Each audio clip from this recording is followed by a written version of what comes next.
അപ്പോൾ പറഞ്ഞു തീർന്നു. പിന്നെ പുള്ളിയുടെ മനസ്സിലത് കാണില്ല.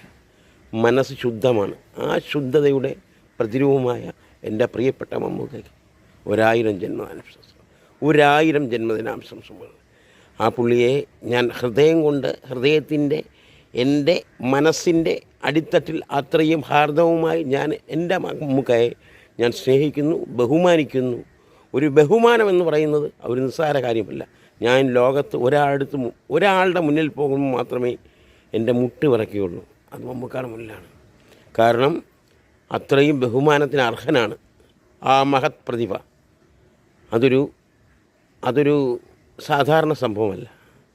ലോകം കണ്ട സിനിമാ താരങ്ങളിൽ ഏറ്റവും ജെന്യൂനായിട്ടുള്ള ഏറ്റവും മികച്ച വ്യക്തിത്വത്തിൻ്റെ ഉടമയാണ് മമ്മൂക്ക എന്ന് ഞാൻ തറപ്പിച്ച് പറയും.